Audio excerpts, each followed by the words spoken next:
मित्रों, नमस्कार। राजकीय महाविद्यालय धौलपुर के यूट्यूब चैनल और मेरे यूट्यूब चैनल में आप सभी का स्वागत है। आज हम बीए तृतीय वर्ष के छात्र छात्राओं के लिए इस वीडियो को लेकर आए हैं और तृतीय वर्ष के छात्र छात्राओं के लिए आज का टॉपिक जो लिया है वो है अरस्तु को राजनीति विज्ञान का जनक क्यों कहा जाता है। मित्रों, मेरे विद्यार्थियों, बीए तृतीय वर्ष में हमारे दो चलते हैं। एक पेपर का नाम है अंतर्राष्ट्रीय संबंध और दूसरे पेपर का नाम है पाश्चात्य राजनीतिक विचारक।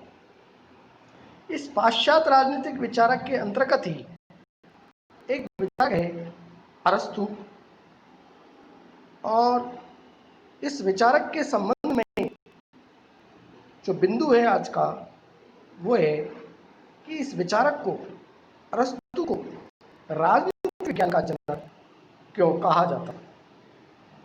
जैसा कि आप सभी जानते हैं, राजनीति का प्रारंभ पश्चिमी जगत से हुआ है और अरस्तु प्राचीन यूनानियों की एक महान विचारक और दर्शन से संबद्ध रखने वाले एक महान विचारक थे और अरस्तु को राजनीति विज्ञान का जनक कहा जाता है। जिस तरह से प्लेटो को राजनीति का प्रेरणा स्रोत माना जाता है, हालांकि प्लेटो ने प्रारंभ में राजनीति पर विचार किया था, परंतु प्लेटो के विचार संपूर्ण ज्ञान और कल्पना पर आधारित थे, परंतु अरस्तु ने राजनीति में बहुत बड़ा योगदान दिया और इसी वजह से अरस्तु को राजनीति का जनक माना जाता है। अरस्तु से पहले राजनीतिक चिंतन तो था, लेकिन राजनीति में कोई विज्ञान नहीं था।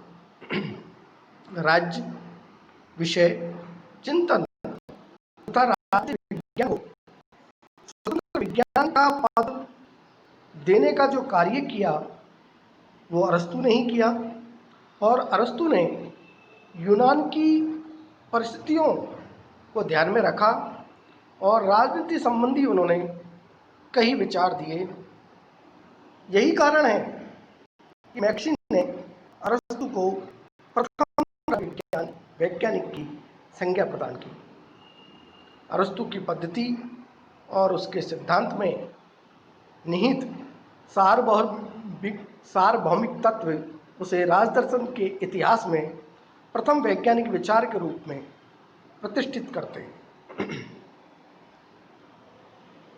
मित्रों, राजनीति विज्ञान में अरस्तु का क्या योगदान है, इसके बारे में हम जानने का प्रयास करते हैं कि अरस्तु ही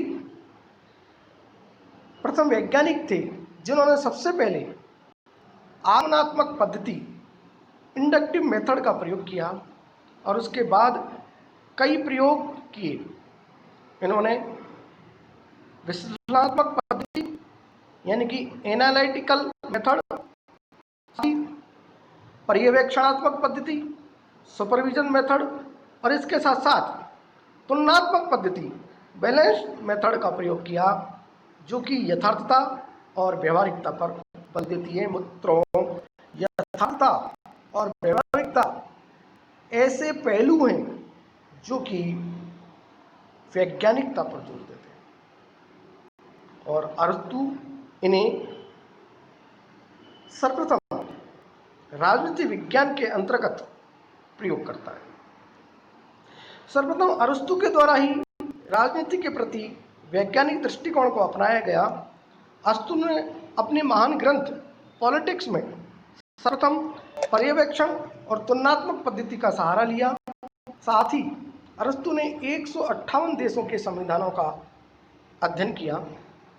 अरस्तु एक ग्रीक दार्शनिक थे, साथ ही अरस्तु प्लेटो के सबसे प्रिय शिष्य भी थे। राजनीति विज्ञान को स्वतंत्र विज्ञान का रूप देना अरस्तु की महत्वपूर्ण देन है। प्लेटो के अनुसार राजनीति और नीति शास्त्र मिश्रित है, एक ही है, परंतु अरस्तु ने राजनीति को नीति शास्त्र से अलग किया और एक नवीन राजनीति विज्ञान की शुरुआत की। अरस्तु ने ही सबसे पहले राज्य के संपूर्ण सिद्धांत का व्यापक रूप में अध्ययन किया। राज्य की उत्पत्ति और विकास के सिद्धांत से लेकर अरस्तु ने उसके स्वरूप, संविधान, नागरिकता, कानून तथा क्रांति आदि सभी महत्वपूर्ण विषयों पर विस्तार से विवेचन किया। अरस्तु जैसा विवेचन, अरस्तु जैसा स्पष्टीकरण प्लेटो के विचारों में दिखाई नहीं देता है। अरस्तु ने सर्वप्रथम शासन व्यवस्था के जो तीनों अंग हैं उसका नीति निर्धारण, प्रशासकीय और न्यायिक निरूपण का विवेचन किया, कानून की सर्वोच्चता को ठहराया, संवैधानिक शासन में विश्वास किया और इस प्रकार से अरस्तु को संविधानवाद का जनक भी कहा जाता है। अरस्तु कानून की सर्वोच्चता में विश्वास करते हैं। प्लेटो के अनुसार सर्वाधिक विवेक संपन्न व्यक्तियों के द्वारा शासन के स्थान पर उन नियमों और कानून की संस्था पर विश्वास किया जाता है। अरस्तु ने वैज्ञानिक सूझबूझ के द्वारा ही मध्यम मार्ग का प्रतिपादन किया। इसी कारण समस्याओं पर यथार्थवादी तथा व्यवहारिक रूप से विचार किया जाता है। लोक कल्याणकारी राज्य का भी प्रवर्तक जब वह कहता है कि राज्य का जन्म जीवन के लिए हुआ है तथा खुशहाल जीवन के लिए उसकी निरंतरता बनी हुई है। अरस्तु के द्वारा प्रतिपादित विस्तृत शासन का व्यवहार विचार अनुकरणीय है, जिसमें उसने राजतंत्र, कुलीन तंत्र और प्रजातंत्र का सुंदर तालमेल स्थापित किया है। मित्रों, अरस्तु ने राज्य में न्याय और शिक्षा को पर्याप्त महत्व दिया है। किसी सुसंस्कृत समाज के लिए न्याय सर्वाधिक महत्वपूर्ण होता है और राज्य के नागरिकों में संविधान और राज्य के प्रति निष्ठा उत्पन्न करने में शिक्षा का बहुत महत्वपूर्ण योगदान होता है। अंततः अरस्तु ने ही सर्वप्रथम राजनीति को वैज्ञानिकता का रूप प्रदान किया। यदि सभी बातों पर विचार करें तो यह स्पष्ट है कि अरस्तु प्रथम राजनीतिक वैज्ञानिक और राजनीतिक विज्ञान के जन्मदाता हैं। वैज्ञानिक पद्धति का जो भी आज प्रासंगिकता बनी हुई है वो सभी अरस्तु की ही देन है और अरस्तु ने जिन विषयों पर विचार किया तथा अपने सिद्धांत दिए वो आज भी उतने ही उपयोगी हैं जितने अरस्तु के समय थे। मित्रों, क्योंकि वीडियो ज़्यादा लंबा नहीं हो इसलिए हम आज के इस टॉपिक को यहीं पर समाप्त करते हैं और अगली वीडियो में हम इस पर विस्तार से चर्चा करेंगे। तब तक के लिए धन्यवाद।